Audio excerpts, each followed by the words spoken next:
अस्सलाम वालेकुम गाइस। आज हम पढ़ते हैं सूरह नंबर 3 सूरह अल इमरान आयत नंबर 12 में।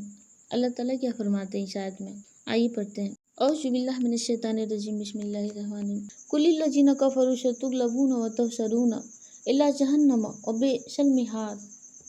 तर्जुमा: जिन लोगों ने कुफ्र अपना लिया है उनसे कह दो कि तुम मगलूब हो गए और तुम्हें जमा करके जहन्नम की तरफ ले जाया जाएगा और वह बहुत बुरा बिछौना है, मतलब कि बहुत बुरा ठिकाना है।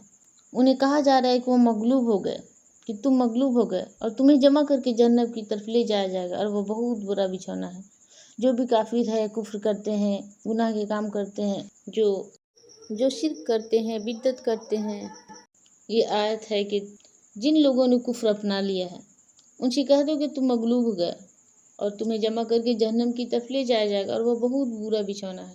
उन सबको जहन्नम की तरफ ले जाया जाएगा, जो भी कुफ्र अपना लिया हो उन्हें जमा करके जहन्नम की तरफ ले जाया जाएगा। मुसलमान, हिंदू, मुस्लिम कोई भी हो, मुसलमान भी बहुत सारे होते हैं जो गुनाह करते हैं और मुसलमान तो और ज़्यादा गुनाह करते हैं। उनको पता है कि दीन में क्या है, इस्लाम में क्या है, हमारे नबी सल्लल्लाहु अलैहि वसल्लम का फरमान क्या है, अल्लाह का फरमान क्या है। उसके बावजूद वो मुस्लिम होने के बावजूद मुनाफिकत करते हैं, गुनाह के काम करते हैं, शिर्क करते हैं, बिद्दत करते हैं।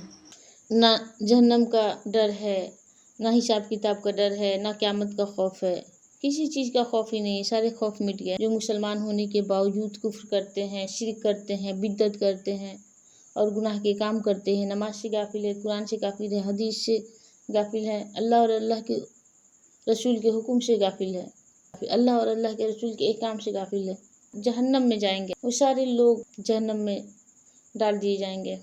इसलिए जितना हो सके शिर्क से तौबा करे, बिद्दत से तौबा करे, गुनाह हो जाए तो गुनाहों से तौबा करे। गुनाह तो हर किसी से हो जाता है, हर इंसान से हो जाता है।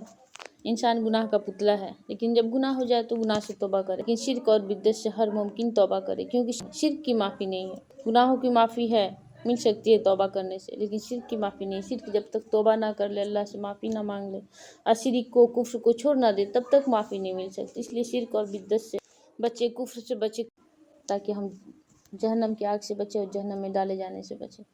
अल्लाह पाक हमें कहने सुनने से ज़्यादा अच्छे अमल करने की तौफीक अता फरमाए, तक़वा और परहेज़गारी अता फरमाए। आमीन या रब्बुल आलमीन। अस्सलाम वालेकुम व रहमतुल्लाहि व बरकातुहू। जज़ाकल्लाहु खैरन। दुआ में याद रखें। सुब्हानकल्लाहुम्मा व बिहम्दिका अशहदु अल्ला इलाहा इल्ला अंता अस्तगफिरुका व अतूबु इलैक।